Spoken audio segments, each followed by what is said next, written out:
हम लोग रसायन विज्ञान में एक चैप्टर पढ़ रहे थे सॉल्यूशन, जो कि NCERT पैटर्न पर आधारित है। उसका पार्ट 5 आज कंप्लीट करते हैं। पार्ट 5 को कंप्लीट करने में हम लोगों ने इसके पहले पढ़ रखा था कई प्रकार की सांद्रताओं को।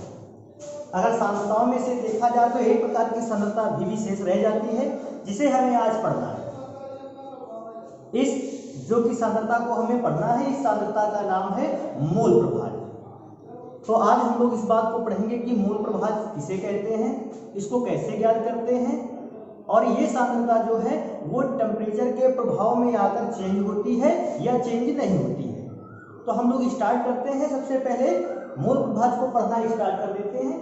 तो अगले प्रकार की सांद्रता का नाम है मोल प्रभाज।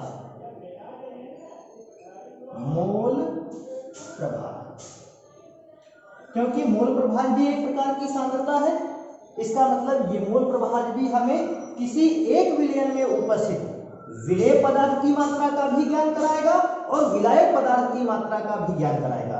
क्योंकि इसके पहले भी जितनी सांद्रताएं हम लोगों ने लगभग पढ़ रखी हैं, वे सारी की सारी सांद्रताएं विलयन में उपस्थित विलेय पदार्थ की मात्रा और विलायक पदार्थ की मात्राओं का ज्ञान कराती है।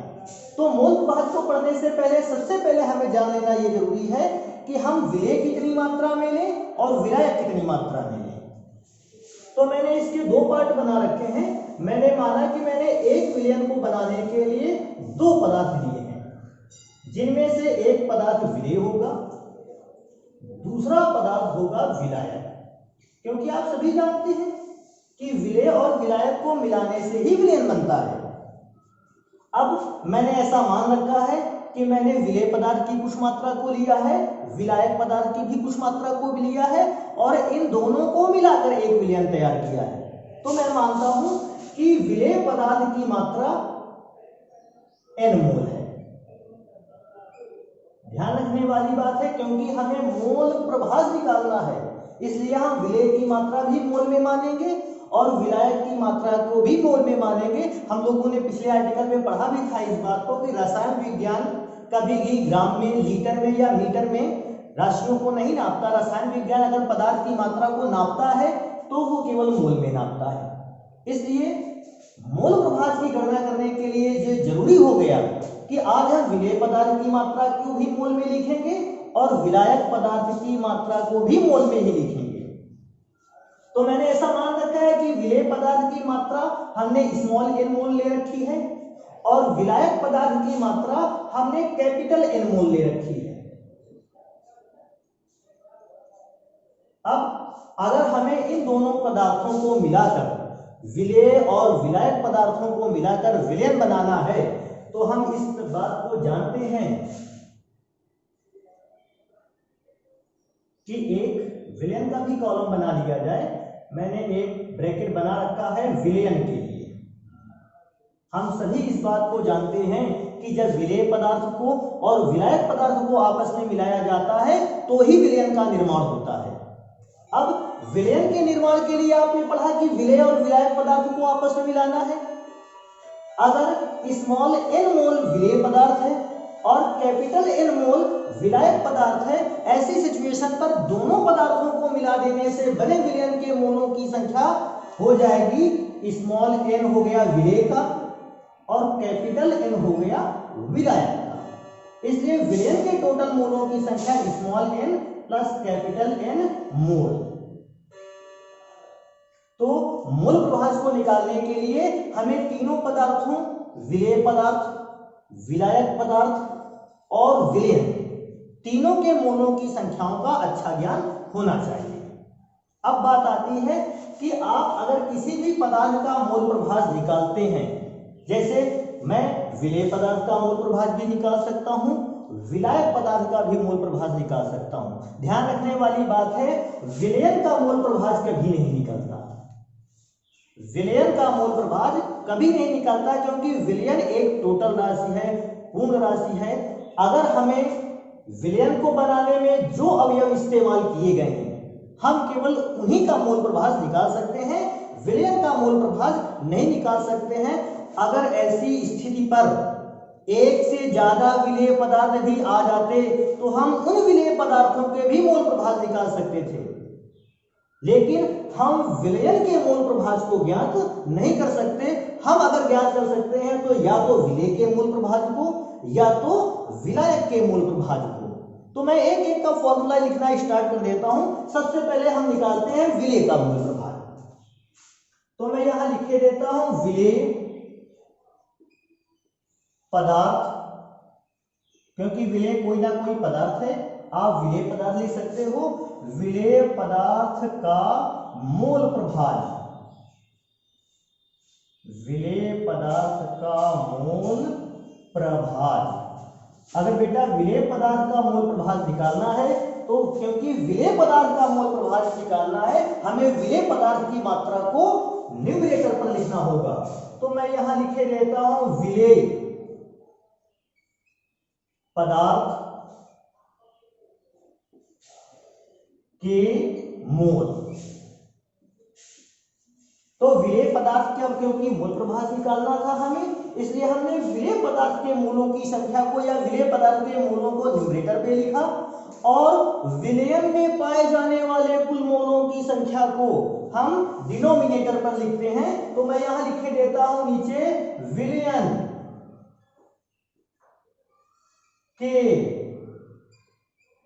कुल मोल, क्योंकि विलयन के कुल मोल इसलिए लिखा गया क्योंकि जब विलयन के मोलों की संख्या बात होती है तो वो तो विलेय और विलायक के मोलों के योगफल के बराबर होता है, इसलिए मैंने लिख दिया विलयन के कुल मोल।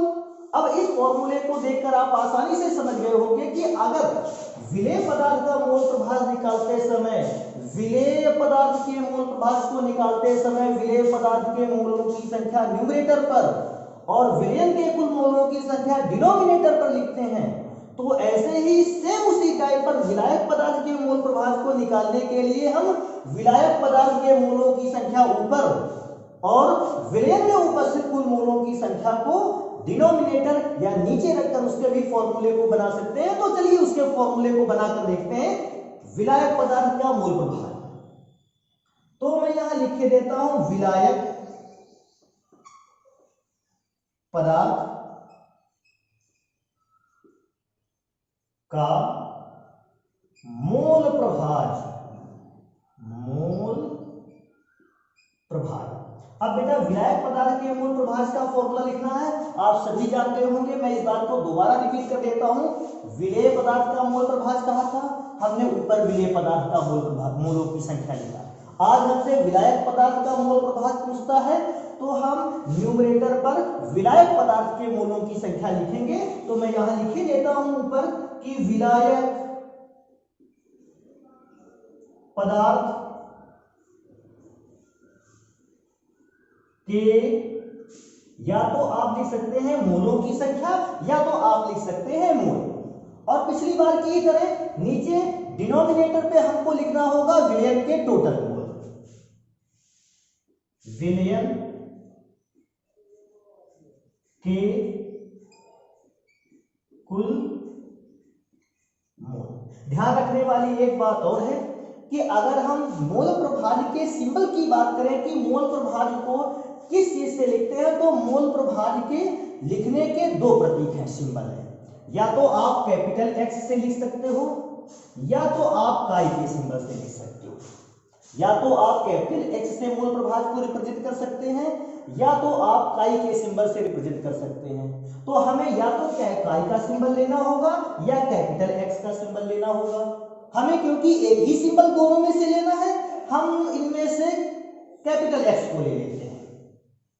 अब एक पूछने वाली बात और है कि अगर मोल प्रभाज को कैपिटल एक्स से लिखते हैं, विलेय के मोलों की संख्या को स्मॉल एन से लिखा है, विलायक के मोलों की संख्या को कैपिटल एन से लिखा है और विलयन के मोलों की संख्या को small N plus capital N द्वारा लिखा गया है, तो हम विलेय पदार्थ के मोल प्रभाज के सूत्र को भी सिंबल के फॉर्म में लिख सकते हैं और विलायक पदार्थ के मोल प्रभाज के सूत्र को भी सिंबल के रूप में लिख सकते हैं। तो अगर मैं इसको सिंबल के रेट पर लिखना चाहता हूं तो मैं इसको लिखूंगा x का मतलब मूल प्रभाज। अब क्योंकि x का मतलब मूल प्रभाज है, अगर मैं यहां भी x लिख दूंगा तो हमें इस बात का नॉलेज नहीं हो पाएगा कि विलेय का कौन सा है मूल प्रभाज और विलायक का कौन सा मूल प्रभाज है। तो विलेय और विलायक के मूल प्रभाजों को अलग अलग आसानी से पहचानने के लिए हम x के साथ एक और शब्द लिखे देते हैं विलेय, जिससे ये पता चल जाएगा कि इस बार जिस मोल प्रभाज की बात हो रही है वो मोल प्रभाज विलेय पदार्थ का है। अब आप इस बात को पढ़ ही चुके थे कि विलेय पदार्थ का अगर मोल प्रभाज आपको निकालना है तो विलेय पदार्थ के मोलों की संख्या जो कि स्मॉल n दी गई है, इसको हम ऊपर लिखने वाले हैं स्मॉल n, नीचे लिखा है विलेय के कुल मोलों की संख्या। और मुझे मालूम है कि जब मैंने विलेय और विलायक को मिलाया तो विलेय के कुल मोलों की संख्या प्राप्त होती है small n plus capital N। तो विलेय के कुल मोलों की संख्या की जगह पर small n plus capital N। ये फॉर्मूला है विलेय पदार्थ के मोल प्रभाज को निकालने का। अब बात आ जाती है कि अगर हम विलेय पदार्थ के मोल प्रभाज को निकाल सकते हैं तो क्या लगभग उसी फॉर्मूले से विलेय पदार्थ के मोल प्रभाज को ज्ञात किया जा सकता है या नहीं? तो हाँ, अगर हमें विलेय पदार्थ का मोल प्रभाज आता है या मोल प्रभाज सांद्रता को निकाल सकते हैं तो हम सिमिलरली उसी फॉर्मूले से वैसा ही फॉर्मूला अप्लाई करते हुए विलायक पदार्थ के मोल प्रभाज को भी ज्ञात कर सकते हैं। लेकिन अब मुझे x के साथ विलायक लिखना होगा, विलायक, और अगर मैं इसके फॉर्मूले को अप्लाई करता हूं तो मेरे पास लिखा है फॉर्मूला विलायक पदार्थ का मोल प्रभाज बराबर विलायक पदार्थ के मोलों की संख्या को न्यूमरेटर पर, विलायक पदार्थ के मोलों की संख्या को हमने कितना मान रखा है कैपिटल N, तो कैपिटल N हमने लिख दिया न्यूमरेटर पर। अब फॉर्मूले के निचले भाग पर या डिनोमिनेटर पर लिखा हुआ है विलयन के टोटल मोल, कुल मोलों की संख्या, और मुझे विलयन के कुल मोलों की संख्या पता है कि विलयन के कुल मोलों की संख्या होती है small n plus capital N। इस प्रकार से विलायक के मोल प्रभाज का भी फॉर्मूला पता चल गया हमें। तो विलायक के मोल प्रभाज का फॉर्मूला होता है capital N upon small n plus capital N, विलायक के मोलों की संख्या अपॉन विलयन में उपस्थित टोटल मोलों की संख्या। अब मुझे मोल प्रभाज के फॉर्मूले को देखने पर एक बात और पता चलती है कि अगर मैं मोल प्रभाज के फॉर्मूले को देखता हूं तो विलेय पदार्थ के मोलों की संख्या का भी मात्रक मोल, विलयन के टोटल मोलों की संख्या का भी मात्रक मोल, क्योंकि अगर विलेय कम है या विलायक ज्यादा है या विलयन उससे भी ज्यादा है, पदार्थ चाहे कम मात्रा में हो चाहे ज्यादा मात्रा में हो, अगर उसके मोलों की संख्या की डिमांड की गई है तो मात्रक उसका मोल ही रहने वाला है। अभी सोचते हैं कि अगर विलेय पदार्थ के मोलों की संख्या का मात्रक मोल होगा, नीचे विलयन के कुल मोलों की संख्या का भी मात्रक मोल ही होगा, तो ऊपर भी मोल और नीचे भी मोल। इसलिए ये रीजन है इसका कि हम विलेय पदार्थ के मोल प्रभाज का मात्रक नहीं ज्ञात कर पाएंगे या इसका कोई मात्रक नहीं होता है। सेम उसी प्रकार से अगर मैं विलायक पदार्थ का मोल प्रभाज ज्ञात करना चाहता हूं तो विलायक पदार्थ के मोलों की संख्या का भी मात्रक मोल और विलयन के कुल मोलों का मात्रक भी मोल। अगर मोल ऊपर आया मोल नीचे आया, ऐसी सिचुएशन पे हम फिर से इसका यूनिट नहीं ज्ञात कर पाएंगे या इसका कोई यूनिट नहीं होता। ध्यान रखने वाली बात एक और है, अगर मैं मोल प्रभाज को पढ़ रहा हूं तो मुझे एक बात और ध्यान दे लेनी है कि अभी तक तो ये केवल दो पदार्थों को मिलाकर बनाया गया विलयन था।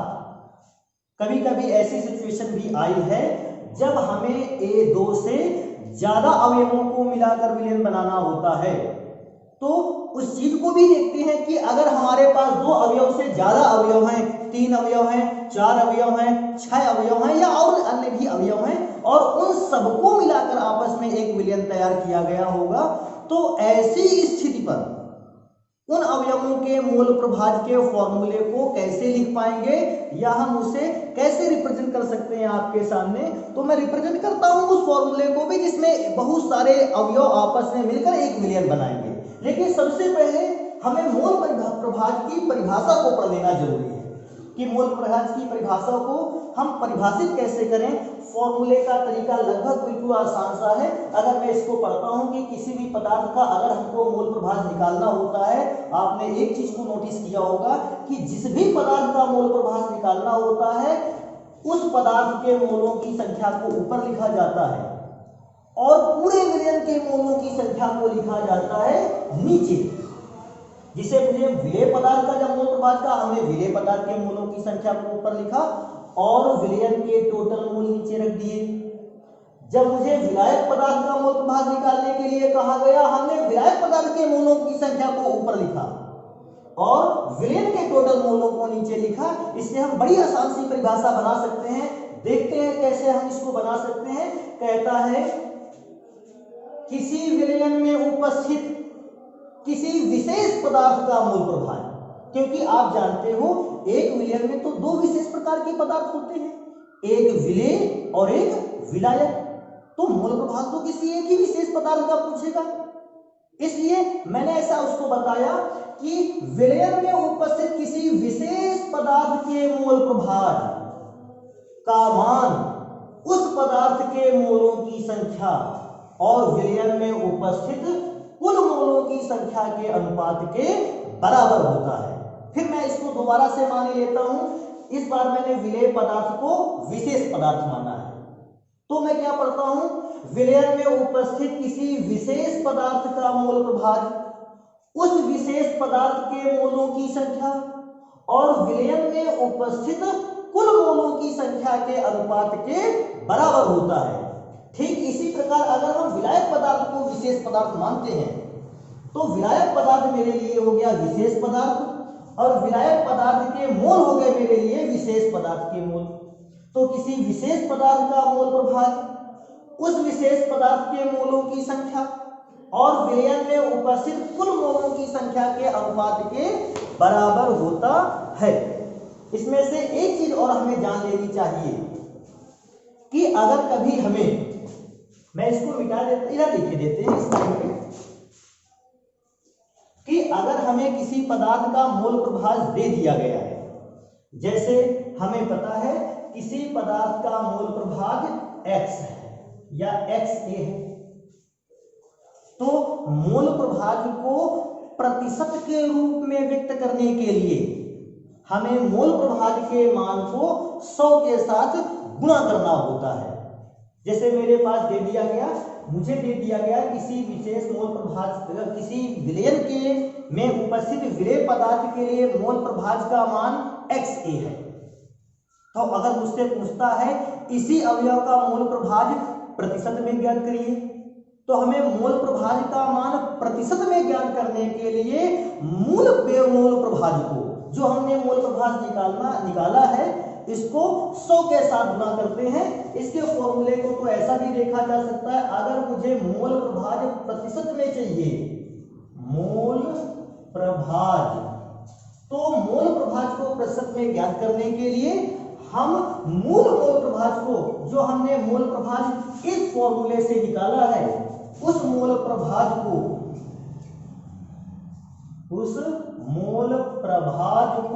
100 के साथ गुणा करना होता है। ठीक उसी प्रकार अपोजिट नेचर पे भी अगर मैं देखता हूं, मुझे 100 से गुणा कराना होता है। अगर मुझे प्रतिशत में मोल प्रभाज दिया गया है और उससे हमें मूल रूप में मोल प्रभाज निकालना है, तो जस्ट इसका अपोजिट है। अगर मुझे मूल रूप में मोल प्रभाज चाहिए और हमको मोल प्रभाज प्रतिशत के रूप में दिया गया है, मैं नीचे लिख देता हूं इसको, बराबर प्रतिशत मोल प्रभाज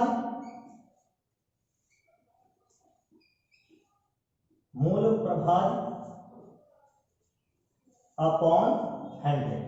तो इन दो विशेष चीजों को ध्यान रखना है कि अगर हमें मोल प्रभाज इस फॉर्मूले से निकाला गया है, ये हो गया मूल मोल प्रभाज, मुझे मूल मोल प्रभाज को प्रतिशत मोल प्रभाज में बदलने के लिए मोल प्रभाज को या मोल प्रभाज को ऐसी सिचुएशन पे 100 से गुणा करना है।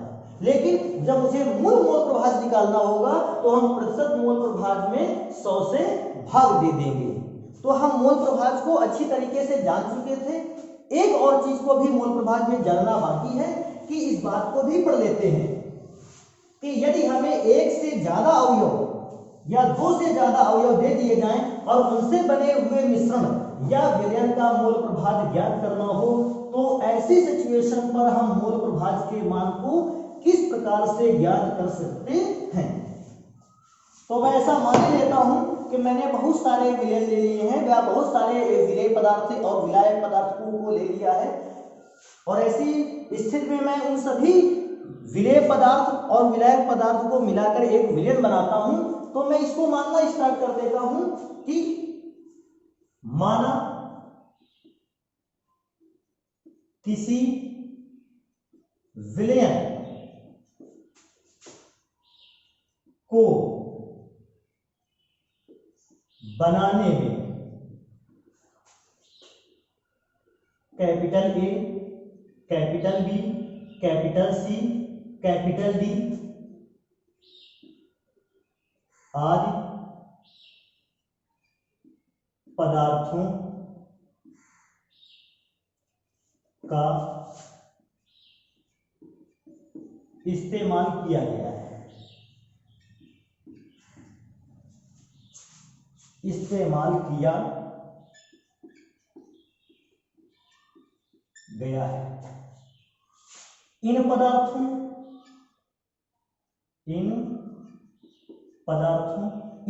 का मतलब पदार्थ ए, पदार्थ बी, पदार्थ सी और पदार्थ डी। इन पदार्थों के मोलों की संख्या क्रमशः,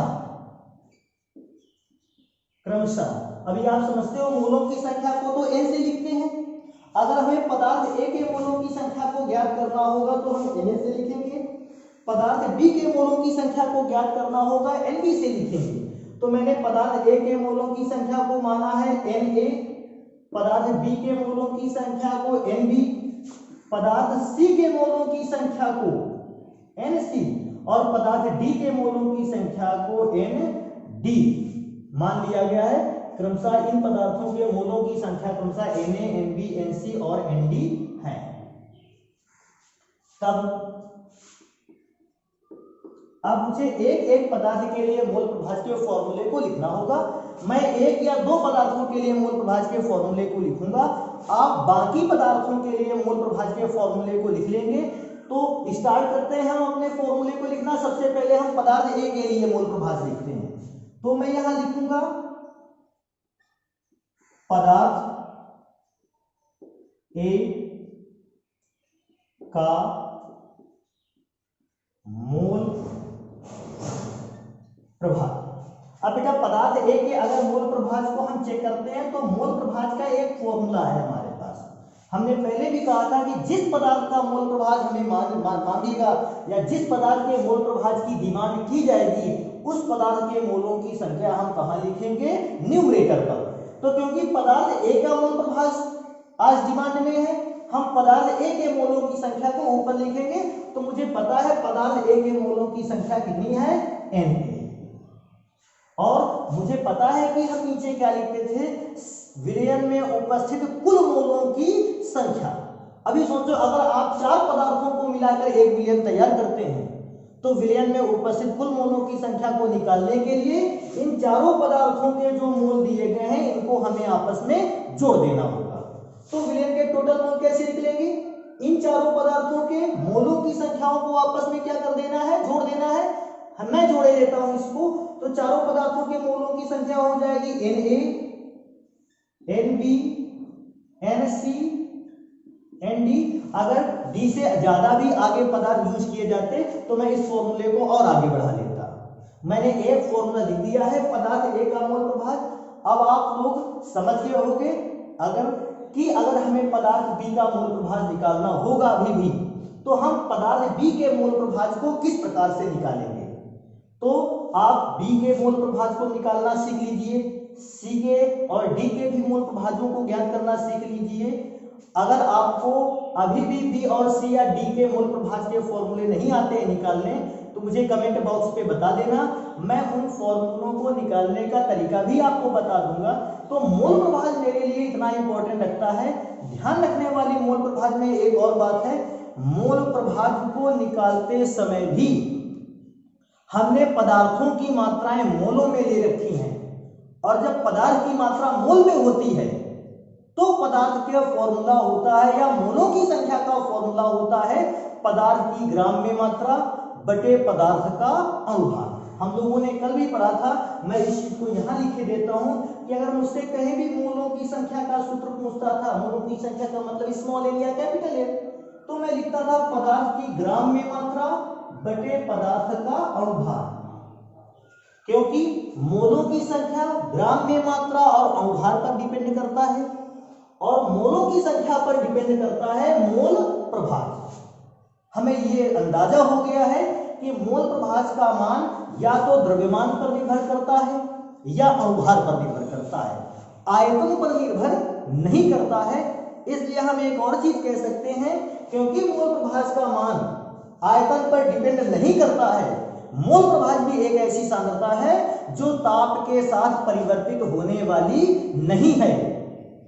जो सांद्रताएं पदार्थ के आयतन पर डिपेंड करने लगती हैं या जिन सांद्रताओं के सूत्र में पदार्थ का आयतन आता है, वे सभी सांद्रताएं टेम्परेचर के चेंज हो जाने पर बदल जाया करती हैं। लेकिन जिन सांद्रताओं के सूत्र में, जैसे मोल प्रभाज सांद्रताओं के सूत्र में आयतन नहीं आता है, ऐसी सांद्रताएं ताप के परिवर्तित हो जाने पर भी कभी नहीं बदलती हैं। तो हम लोगों ने मोल प्रभाज का इतना आर्टिकल पढ़ा। अब हमने जितनी भी सांद्रताएं हमारे चैप्टर में थी हमने उनको पढ़ रखा है। इसके बाद अगर पढ़ने का नंबर आता है तो हमारे यहाँ आता है एक और आर्टिकल, जिसे हम कहते हैं विलेयता। विलेयता आर्टिकल को पढ़ते हैं। हालांकि विलेयता आर्टिकल को हमने पहले भी पढ़ा था। विलेयता का अर्थ होता है घुलनशीलता। और इसके बाद पढ़ेंगे हम कि यदि किसी ठोस पदार्थ को द्रव में घोल दिया जाए, अगर किसी ठोस पदार्थ को आपके पास है द्रव में घोल दिया जाए, तो कौन कौन सा ऐसा फैक्टर अवेलेबल है, कौन कौन से ऐसे प्रोसेस हैं जिससे हम ठोस पदार्थ को द्रव में ज्यादा भी घोल सकते हैं, और कौन सा ऐसा फैक्टर है जिससे हम ठोस पदार्थ को द्रव में कम मात्रा में भी घोल सकते हैं। क्योंकि आप सभी जानते हो कि अगर किसी ठोस पदार्थ को द्रव में घोला जाए तो ये जरूरी नहीं कि वो हमेशा बराबर मात्रा में ही घुले। टेम्परेचर बढ़ा देने पर, प्रेशर बढ़ा देने पर भी पदार्थ की मात्राएं कम या ज्यादा घुलती है। कोई पदार्थ ऐसा भी हो सकता है ठोस जो बिना टेम्परेचर दिए ज्यादा घुल जाए, तो कुछ ठोस पदार्थ ऐसे भी अपने यहाँ अवेलेबल है जो टेम्परेचर दे देने पर भी जल्दी से घुलते नहीं हैं। तो अब हम लोगों को एक आर्टिकल विलेयता पढ़ना है और इसके बाद आगे के आर्टिकल को देखेंगे। मोल प्रभाज में मुझे एक और बात याद आती है इस समय, आप इस बात को केवल ध्यान रखिएगा। फर्स्ट ईयर में गैसीय अवस्था एक चैप्टर था जिसमें मोल प्रभाज के रिलेशन में कुछ चीजें बताई गई थी। हो सकता है आपने पढ़ रखा हो इस बात को कि मोल प्रभाज के संबंध में केवल एक लाइन में और ऐड कर देता हूं इसमें, कि अगर किसी भी पदार्थ का या किसी भी विलयन को आपको देता है, उसमें 4-6 पदार्थ हैं, तो उन 4 या 6 पदार्थ के अगर अलग अलग मोल प्रभाज निकाले जाएं और उन सभी मोल प्रभाजों को आपस में जोड़ दिया जाए तो मोल प्रभाज का टोटल सम 1 आता है। जैसे मैंने माना एक विलयन को बनाते समय कई पदार्थ यूज में लाए गए हैं, XA, दूसरा पहला पदार्थ A, दूसरा पदार्थ B, तीसरा पदार्थ C, चौथा पदार्थ D। मैंने माना अगर कभी किसी विलयन को बनाते समय 4 पदार्थों का प्रयोग किया गया है ABCD, और मैं इन सभी चारों पदार्थों के मोल प्रभाज निकालता हूं और सभी चारों पदार्थों के मोल प्रभाज को आपस में जोड़ देते हैं, तो विलयन में उपस्थित समस्त अवयवों के मोल प्रभाज का योगफल सदैव कितना प्राप्त होता है? 1 प्राप्त होता है। ऐसा आर्टिकल हमने फर्स्ट ईयर की क्लास में पढ़ रखा है। आप इसको ध्यान रखोगे। अगर पदार्थ 3 होंगे विलयन को बनाने में, तो इन तीनों पदार्थों के मोल प्रभाजों का योगफल भी 1 होगा। अगर विलयन को बनाने में 4 पदार्थ यूज किए गए हैं, तो चारों पदार्थों के मोलों का मोल प्रभाज, चारों पदार्थों के मोल प्रभाजों का योगफल 1 होगा। अगर विलयन को बनाने में 2 पदार्थ यूज में लाए गए हैं, तो उन दोनों पदार्थों के मोल प्रभाजों का योगफल भी 1 ही होगा। इतनी बात है। अगर आप इसको सॉल्व नहीं कर पाए हैं, इसके पहले आपने नहीं पढ़ा है, तो मुझे कमेंट बॉक्स में बता देना, मैं इसको भी सॉल्व करने का एक वीडियो डाल दूंगा उस पर, यूट्यूब पर। आगे चलते हैं और हमें एक छोटा सा आर्टिकल जरूर पढ़ लेना चाहिए, विलेयता।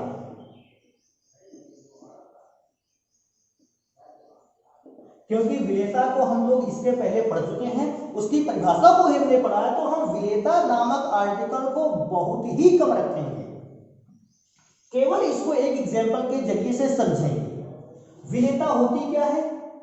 विलेयता एक ऐसा शब्द है जिसे हमने शायद विज्ञान में कम पढ़ा है, लेकिन इसी विलेयता का दूसरा रूप या दूसरा नाम हमने बहुत अच्छी तरीके से पढ़ा है, जिसे कहते हैं घुलनशीलता।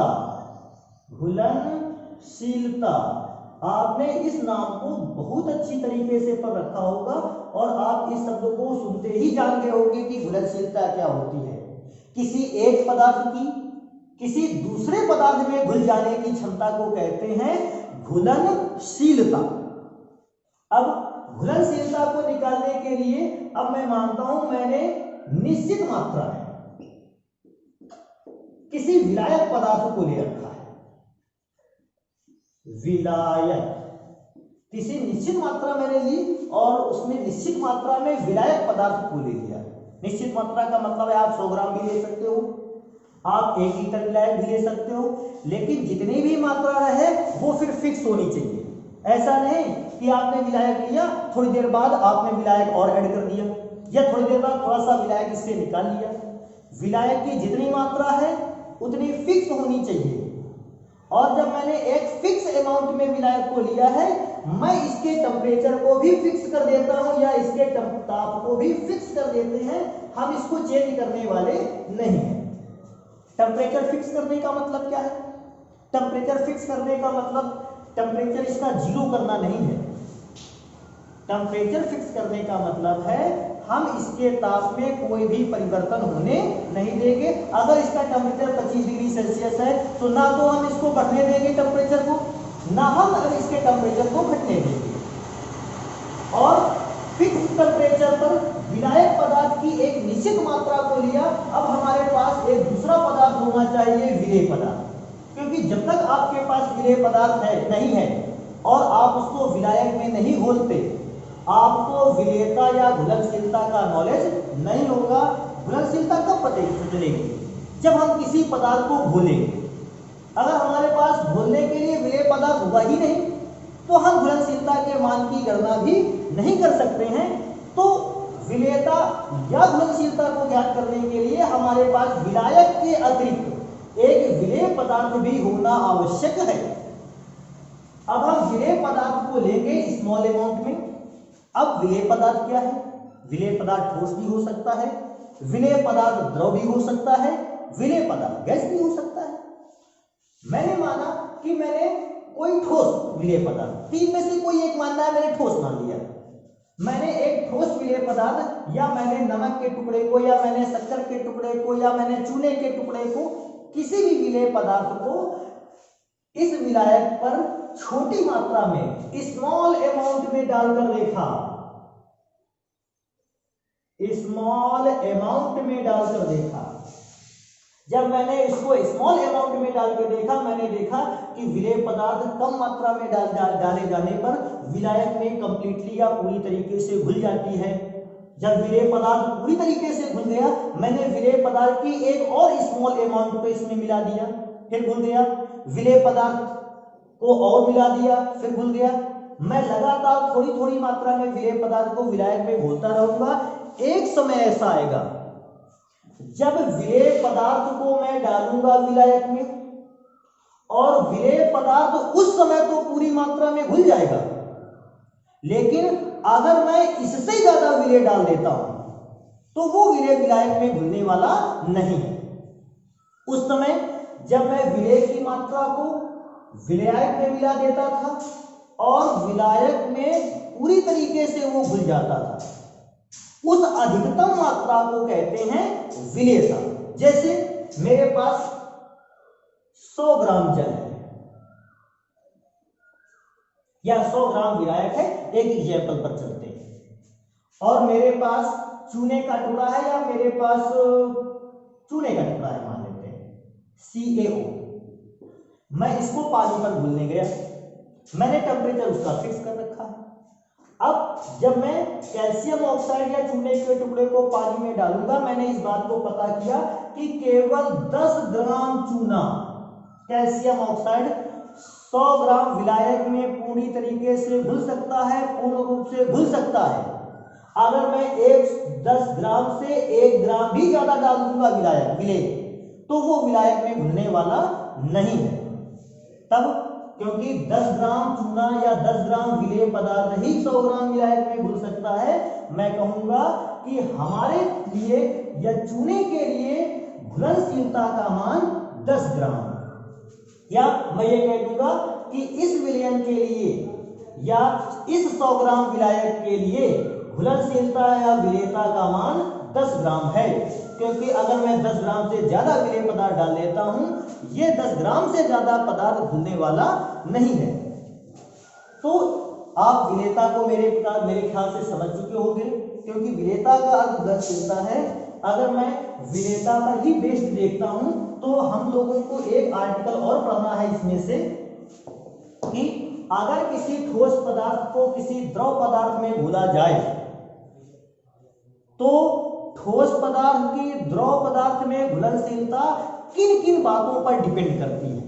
अर्थात अगर मैं इसको साइंस की लैंग्वेज पे थोड़ा सा लिखना चाहूं, तो मुझे पढ़ना है ठोसों की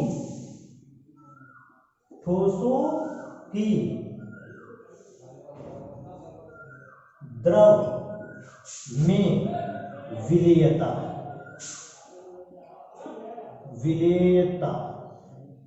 मुझे इस बात को पढ़ना है कि अगर मैं किसी ठोस पदार्थ को किसी द्रव पदार्थ में घोल देता हूं, तो वो ठोस पदार्थ द्रव पदार्थ में घुलेगा, कम घुलेगा, ज्यादा घुलेगा, या घुलने की क्षमता किन किन बातों पर डिपेंड करेगी। तो ठोसों की द्रव में जो घुलनशीलता है या जो विलेयता है, इसको हम लोग पढ़ेंगे नेक्स्ट आर्टिकल पर या नेक्स्ट डे पढ़ेंगे इसको। तो आप इन जितनी भी चीजें हैं इनको नोट कर लीजिएगा और तैयार कर लीजिएगा। बाकी चीजों को पढ़ने के लिए हम अपने पार्ट 6 पे मिलते हैं। धन्यवाद।